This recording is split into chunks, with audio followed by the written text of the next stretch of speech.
Bismillahirrahmanirrahim. Wassalamu ala abdihi wa tabi'in. Wassalatu wassalamu ala nabiyyina wa habibina Muhammadin wa ala alihi wa sahbihi ajma'in. Asyhadu an la ilaha illallah wahdahu la syarika lah.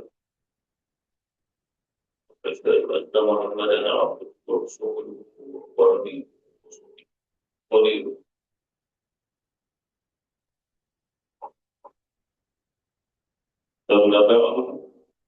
Assalamualaikum warahmatullahi wabarakatuh.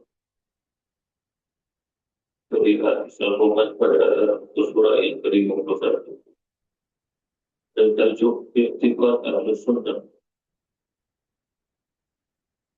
Nama i'tiqad Ahlus-Sunnah ataupun sempurna kebenaran Ahlus-Sunnah wal Jamaah itu tidak akan dapat diperoleh ataupun dicapai oleh seseorang melainkan orang yang sudah mengetahui, yang sudah mengenali hakikat diri sendiri. Sebab itu tidak akan boleh terjadi jika hanya dengan sebab setakat membaca kitab-kitab Ahlus-Sunnah wal Jamaah. Dan apa yang disebutkan di sini bukan jadi dasar utama, pokok utama di sudut akidah Ahlus-Sunnah wal Jamaah. Tetapi penyebutan ini dengan makna kesempurnaan seseorang adalah benar diri dengan mengenal dirinya.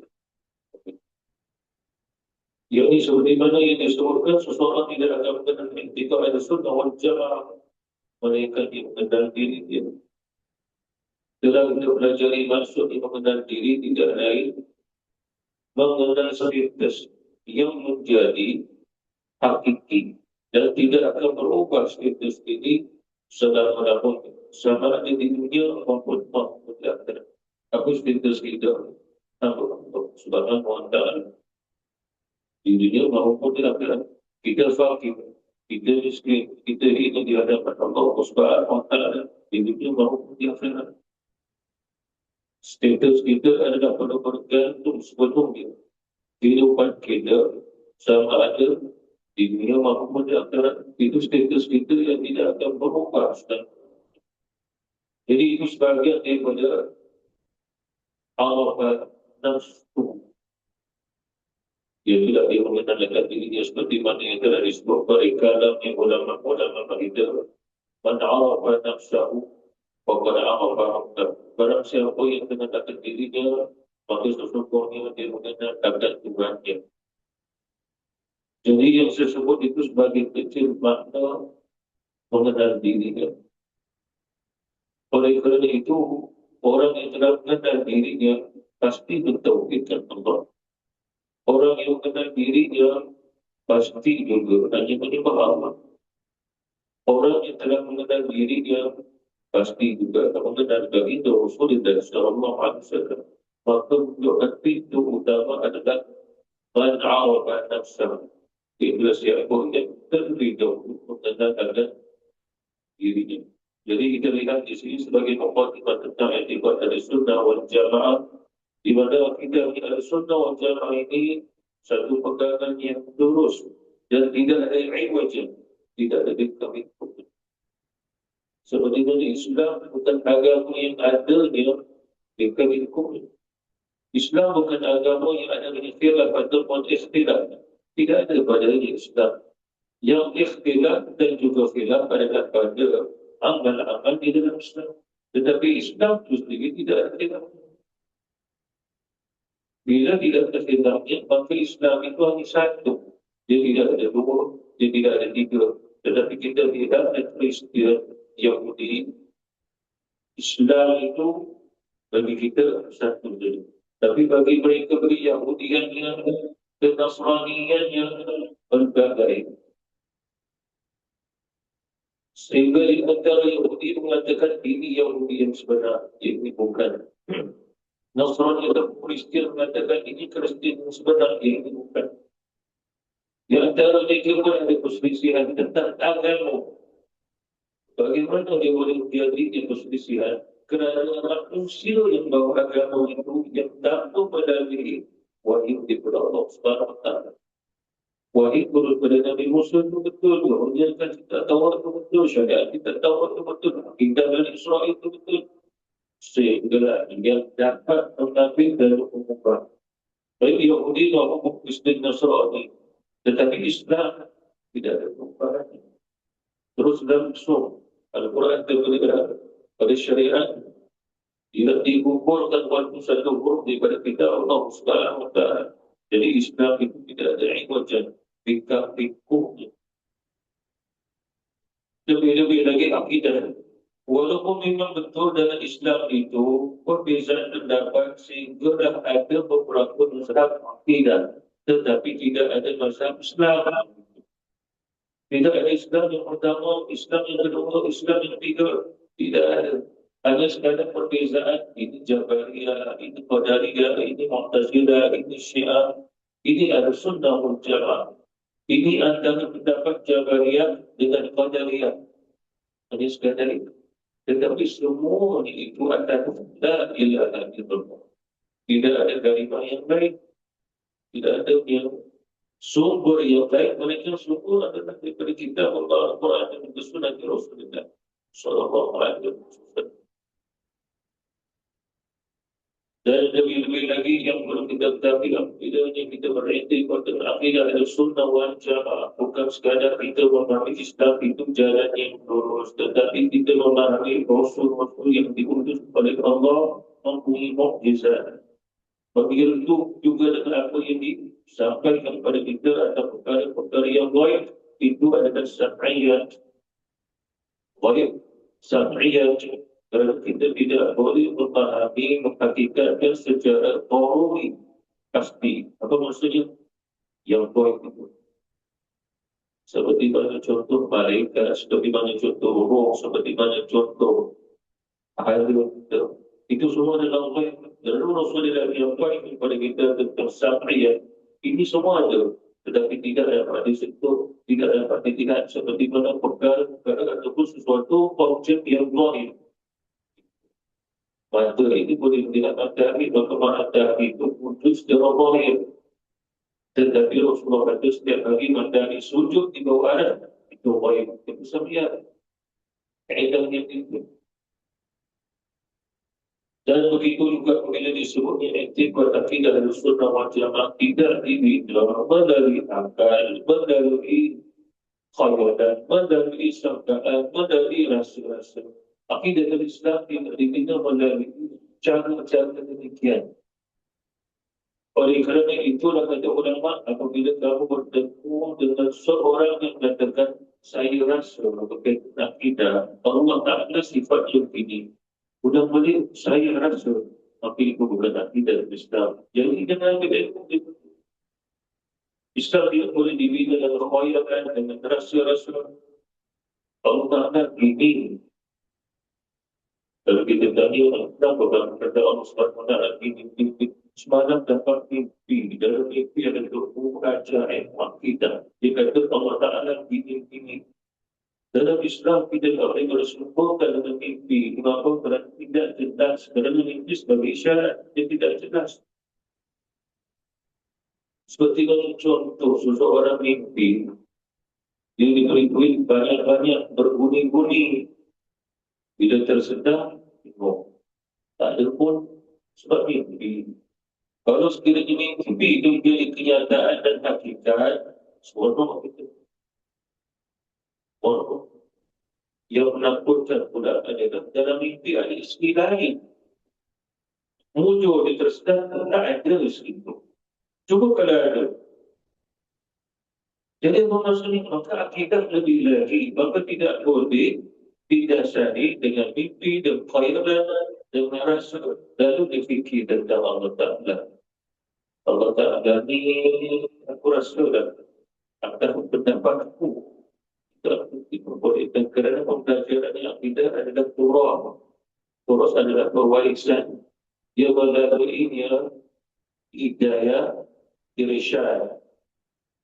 Hidayah irsyad daripada Rasulullah SAW kerana Rasulullah yang tunjukkan cara untuk dengan Allah. Rasulullah yang datang lalu ajar kita bagaimana menyembah Allah. Seperti mana contoh Allah turunkan Quran sebagai wahyu. Wa aqimus solat. Dan dirikanlah solat. Lalu kita baca Quran, kita nak baca Quran dan dengan yang Quran itu sendiri. Kita baca terjemahan Quran dan dirikan solat. Kerana itu yang kita faham.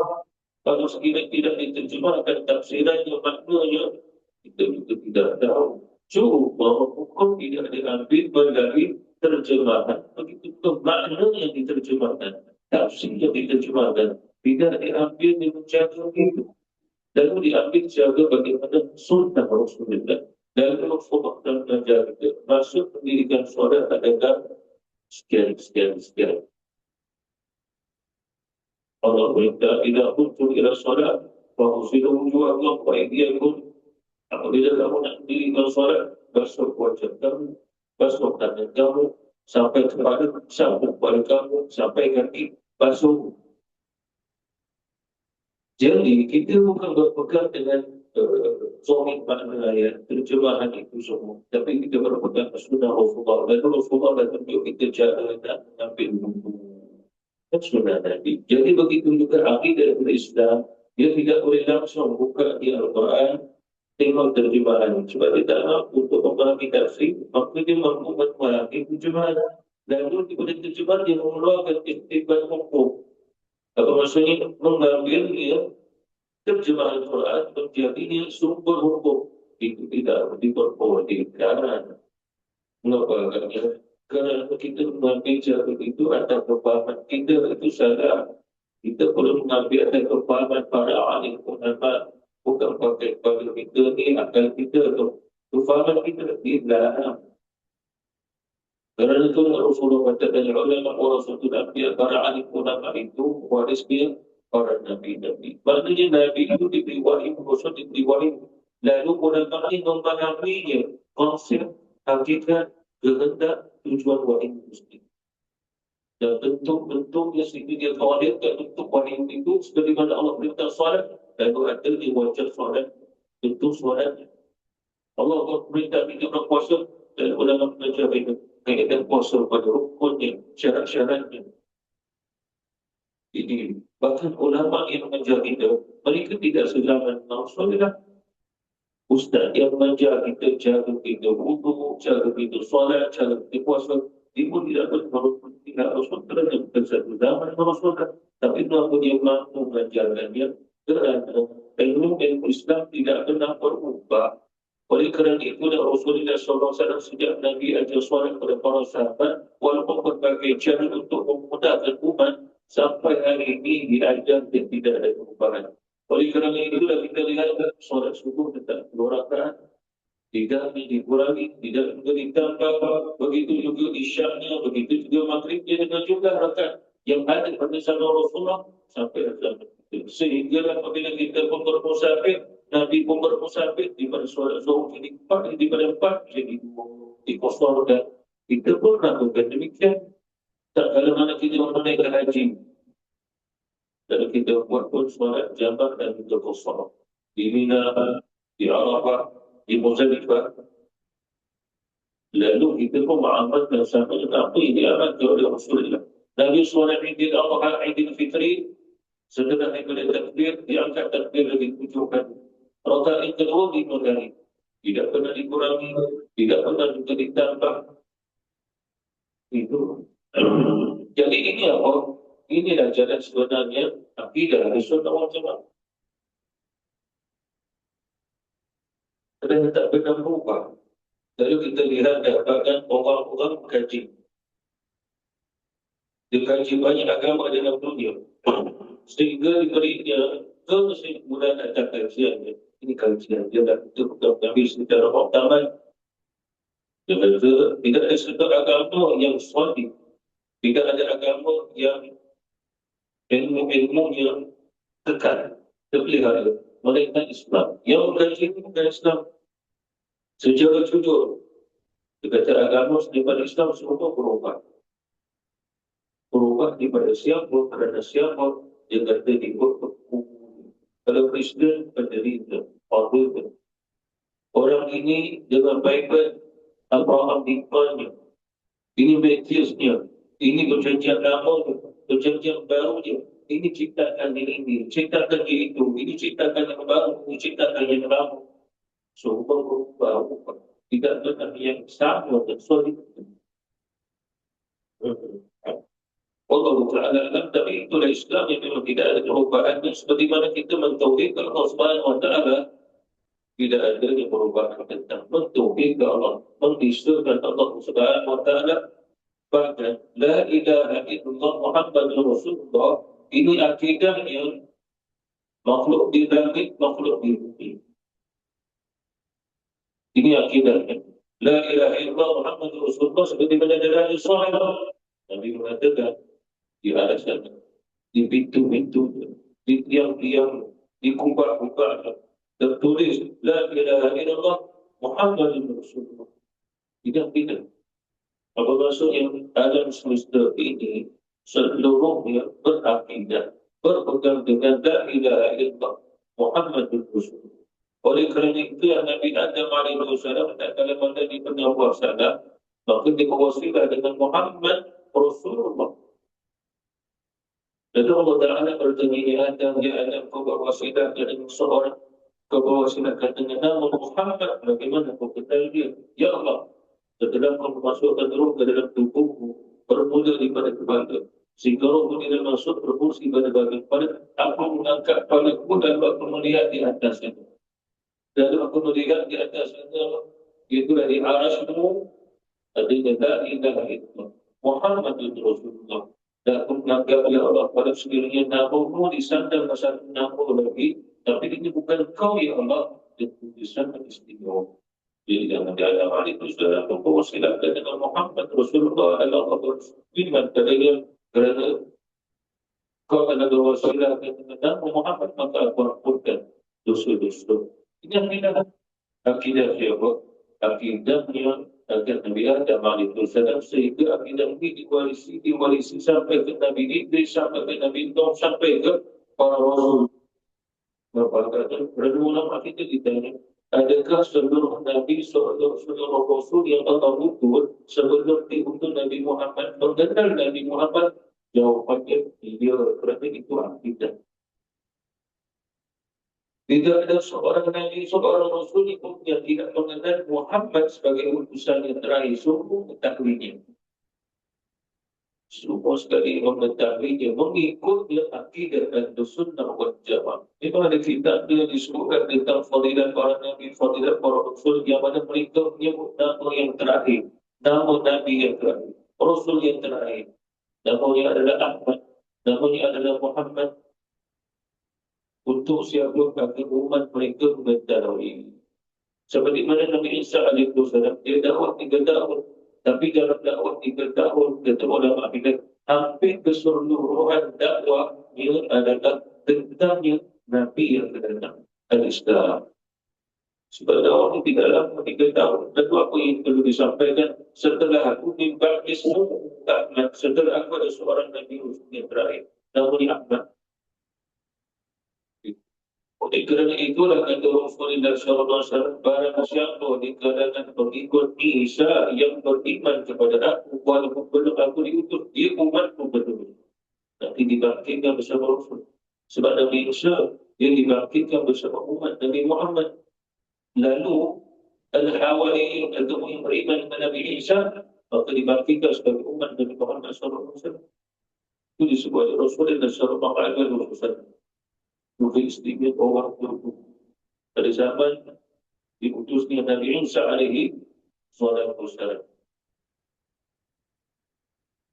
Jadi kita lihat maknanya i'tikad al-sunnah wal jamaah seperti kita teruskan pada apa yang disebutkan di sini. Kita kena tahu apa yang disebutkan, apa yang ditulis. I'tikad al-sunnah wal jamaah.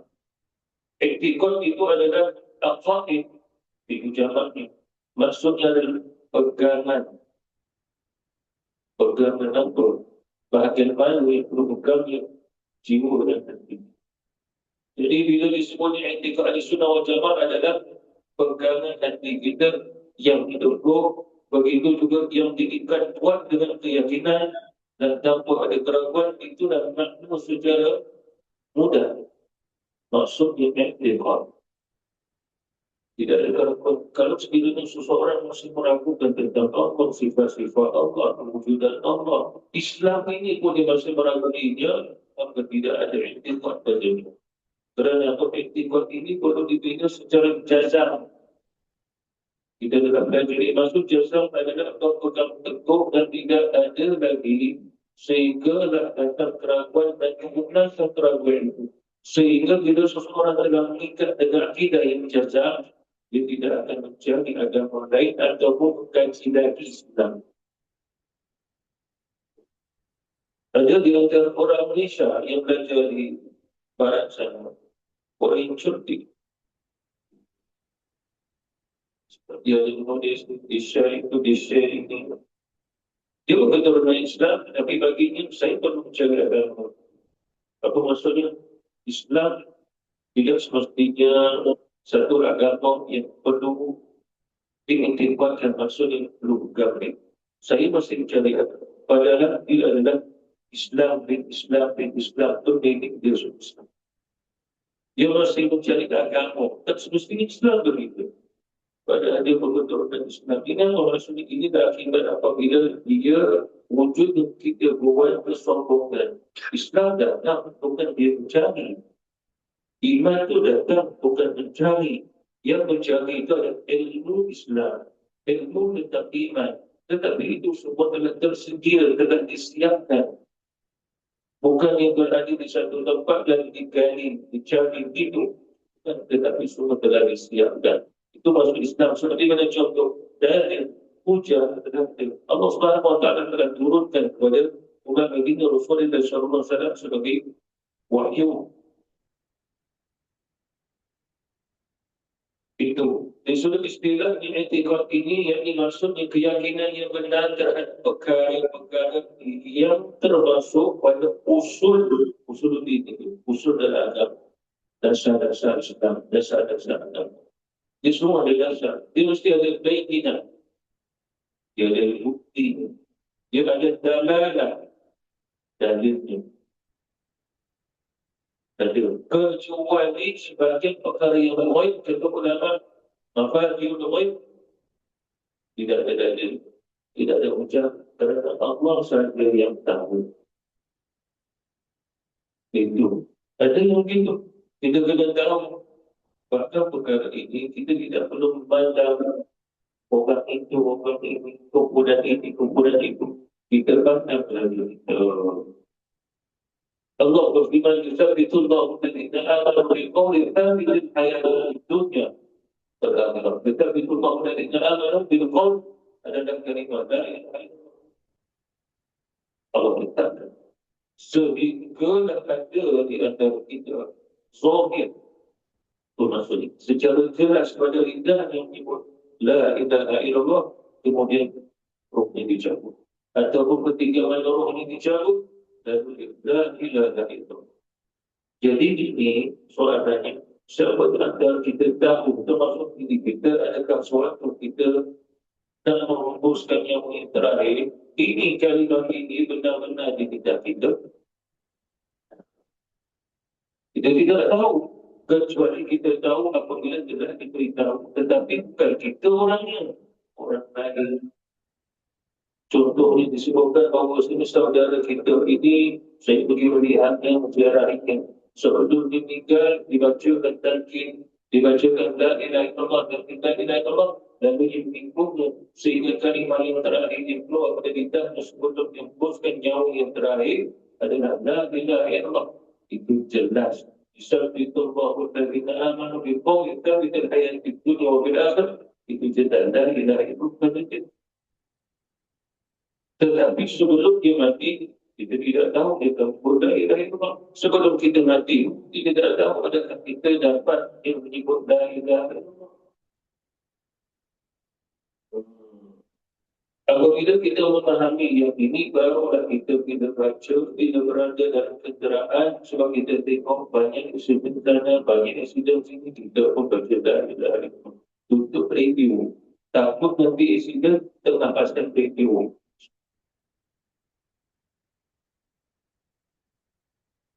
Orang pergi nak selamatkan kita, lagu yang paling kiri masih terpasang. Ataupun kita pasang video dalam kereta kita. Ini contoh aja. Betul-betul kita minta Allah Subhanahu Wa Taala dengan mengakibatkan kita kecelakaan begini, musibah begini. Orang datang selamatkan kita bertengok. Ini mesti sebab tengok kita cepul. Sebab kita pasang cepul. Lalu akhirnya kita sedar, kita pun la ilaha illallah, la ilaha illallah, pasang Quran ke, pasang Asma'ul Husna. Ini menggerakkan jiwa untuk kembali dengan apa yang kita dengar.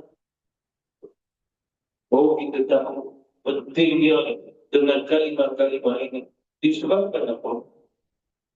Kita makan sedap, duit pun banyak, boleh beli itu, boleh beli ini.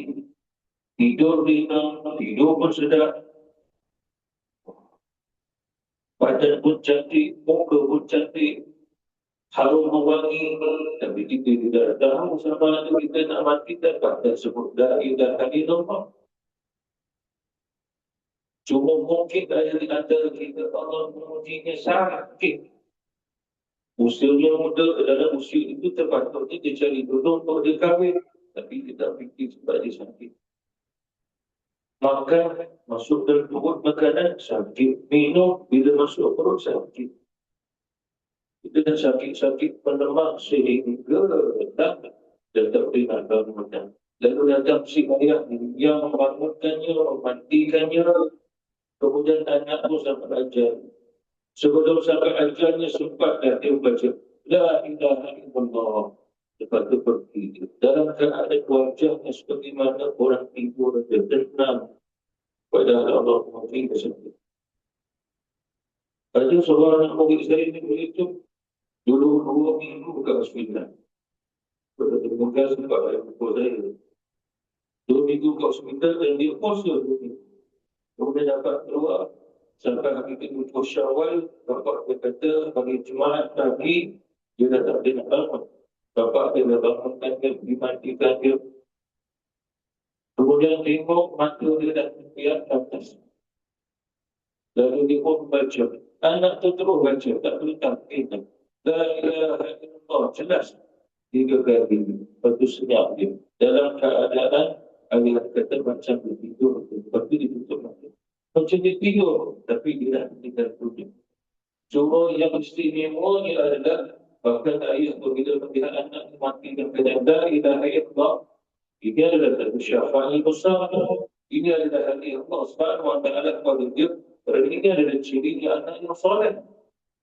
Sepatutnya ayah pergi dulu, ini anak pergi dulu. Tapi anak walaupun pergi dulu, kita memberi hadiah yang besar pada bapaknya dengan la ilaha illallah.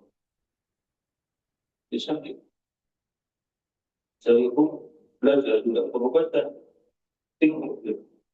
Penyakit dia tak lengsen. Pergi hospital pakar. Habis dah, doktor kata, dah insulin. Macam Allah. Tapi dia kata dia sakit. Lama bertahun-tahun sampai kurus badan. Sehingga dia meninggal, kita tanya doktor pakar, aku sakit. Doktor ni kata, mungkinlah dia insulin. Doktor pakar yang ini bukan insulin. Doktor pun tak boleh berjumpa. Ini rahsia Allah SWT. Jadi inilah tidak ada sunnah wal jamaah. Ada sesuatu yang mana disifati dengan yang lain. Tak ada siapa tahu. Tapi kalau sekiranya kematian adalah ilaha illallah, itu wajiban setahun jalan. Itu Rasulullah wajib. Ini sunnah.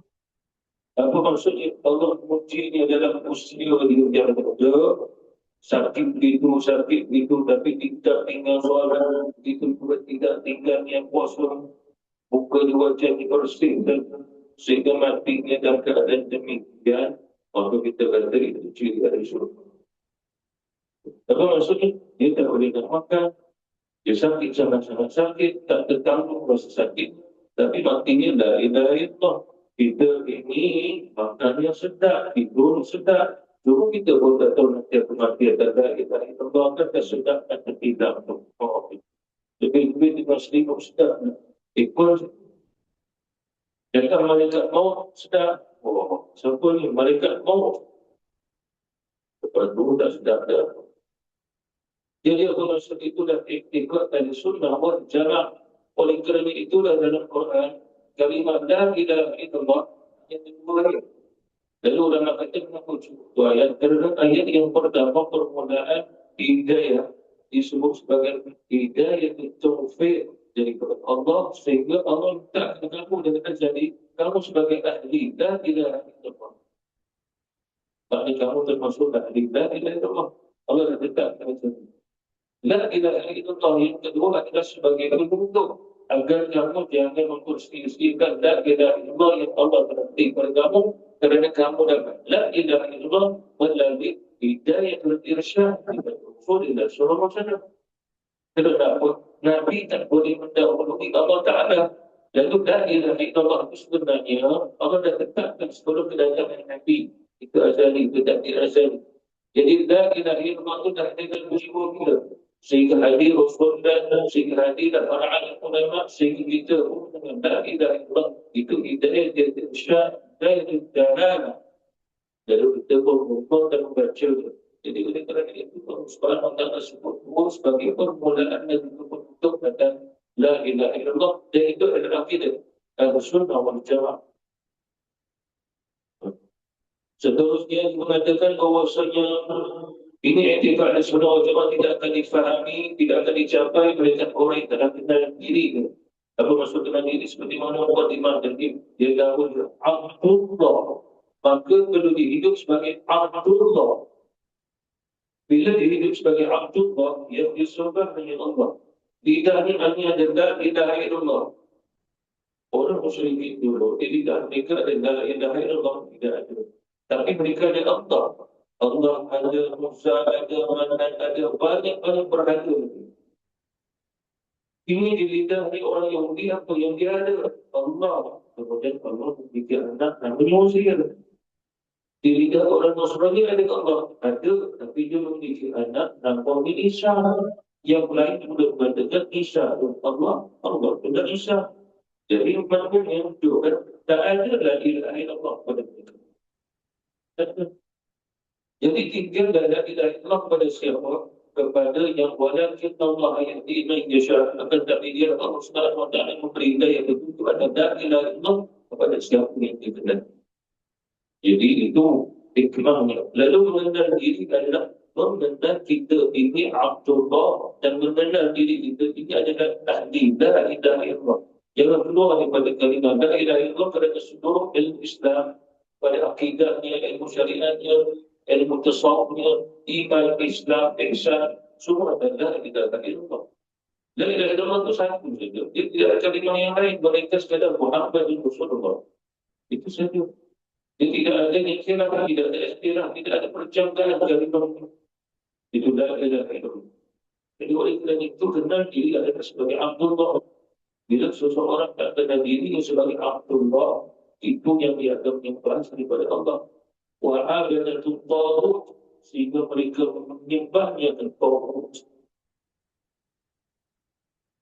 Pada takunu kalladina nasullah ba'sahum anfusahum ulaikumul fasiqun, dan janganlah kamu menjadi orang yang melupakan Allah. Ada ulama langsung la ilaha illallah pada la ilaha illallah sampai kemudian melalui hidayah irsyad dan Rasul seluruh la ilaha illallah wa'budullah wa la tusyriku bihi syai'an. Itu adalah la ilaha illallah yang kita berminat. Lalu Allah menubuhkan mereka ada diri mereka, sehingga mereka lupa diri mereka siapa. Mereka tak pernah jadi Abdullah. Abdullah hanya yang diistilah Allah juga Allah. Lalu mereka jadi hamba siapa kalau bukan Abdullah. hamba tawud, hamba iblis, hamba syaitan, hamba itu, hamba ini. Tapi bukan hamba Allah Subhanahu wa Ta'ala. Jadi oleh kerana itu tak boleh kata semua manusia adalah hamba Allah. Ahli sunnah ulama katakan Abdullah hanya yang mengisahkan Allah. Lalu kalau dia tak mengisahkan Allah, bukan Allah. Tidak, sebab dia tak mau menyembah Allah. Jadi dia tak mau mengiktiraf dia hamba kepada Allah. Kalau dia mengiktiraf hampir sebagai hamba kepada Allah, pasti Tuhannya Allah, pasti menyembah Allah. Jadi benar apa yang ditulis. Tapi apa yang ditulis di sini bukan dasar. Bukan maknanya barang siapa tak kenal diri, tak kenal kita. Oh, maksudnya bukan tak kenal diri kita, soal ibadat kita seluruhnya. Itu menunjukkan bahawasanya pengenal diri ada sekadar batas dasar nas. Maksudnya kita Abdullah, kita adalah makhluk yang Allah cipta, kita ini baru, kita betul qadim, kita tak ada kuasa, kita lemah, kita tak boleh mematikan, menghidupkan, kita tidak boleh bergantung pada makan dan minum, tetapi Allah memberi makan dan minum agar kita bergantung pada yang maha memberi makan dan minum. Itu Abdullah, itu akidah. Bergantung pada yang beri, bukan bergantung pada yang apa yang kita dapat. Kita harus mengenal ini. Walaupun secara logik gantung kena air untuk menghilangkan haus, tapi kita juga bergantung pada yang murniakan rezeki buat kita untuk minum air. Allah Subhanahu wa Ta'ala. Jadi itu masuk dengan diri. Sebab itu tidak akan boleh terjadi jika hanya dengan sebab sedangkan membaca kitab-kitab di sunnah sahaja. Maksudnya kalau sekiranya seseorang baca kitab itu, baca kitab ini dengan satu doa yang pada baca. Akan tetapi tidak menyebabkan dikenal Allah Subhanahu wa Ta'ala, mereka mesti melalui hidayah. Mesti melalui hidayah. Seperti mana contoh kalau seseorang itu baca 10 kitab, adakah dia mampu memenuhi 2-3 surat kenapa yang dia baca? Tidak. Melainkan ada hidayah. Allah Subhanahu wa Ta'ala ada hidayah itu memberi kefahaman. Oleh kerana itu orang zaman itu dia tak bergantung dengan pembacaan kita sebab terhadapnya ada di kita. Contoh pada zaman Rasulullah, pada zaman sahabat, kita apa yang ada? Pada zaman yang para sahabat salih, para tabi'in, kita apa yang ada? Kita sendiri buat Quran pun boleh cerita dalam benar kilang, cerita-cerita kilang tahun 60-an di Jerman. Itu memula barulah Saudi kami ambil cerita di Saudi. Lepas tu ambil di Mesir pula.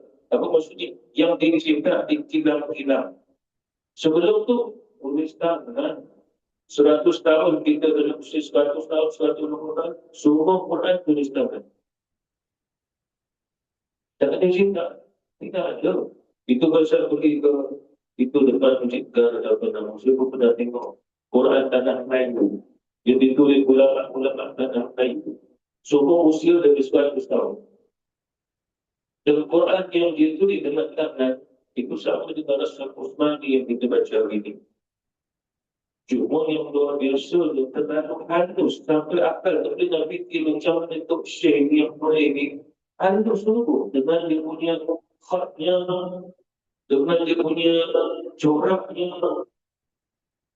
Bahkan yang luar biasa adalah ada hiasan-hiasan daripada emas tulen. Susah nak buat tu. Kita pun tak pernah beli Quran yang mana tulisan-tulisannya emas tulen. Itu luar biasa. Orang dulu, orang 100 tahun sebelum daripada kita itu digalai lagi dari Allah Subhanahu wa Ta'ala untuk mereka.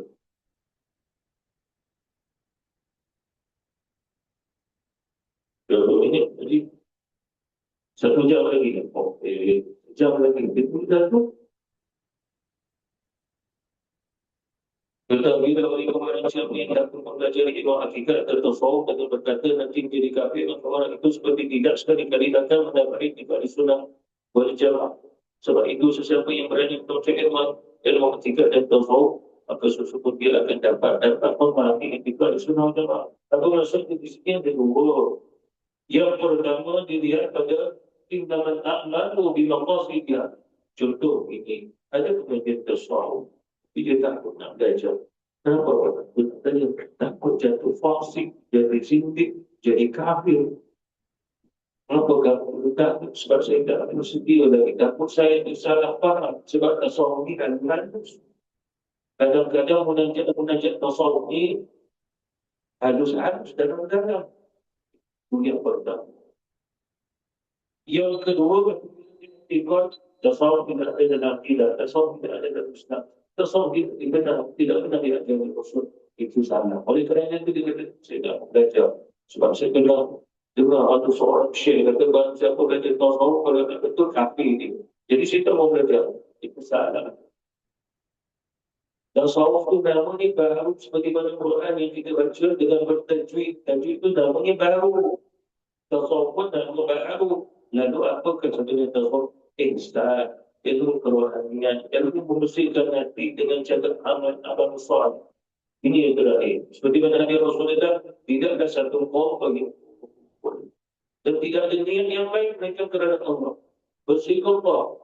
Kata Rasulullah SAW, melainkan malaikat menyeru, wahai hamba Allah, tidaklah kamu bangun malaikat dosa-dosa mutlak ditukar oleh Allah menjadi pahala-pahala. Jadi maksudnya, ini formulah yang mempelajari ilmu Islam, ilmu iman, ilmu ihsan itu daripada kesufian tadi. Itu sekadar bahasa saja, tapi ilmu Rasulullah sallallahu alaihi wasallam. Wallahu ta'ala. Wabillahi taufiq wal hidayah. Wassalamualaikum warahmatullahi wabarakatuh.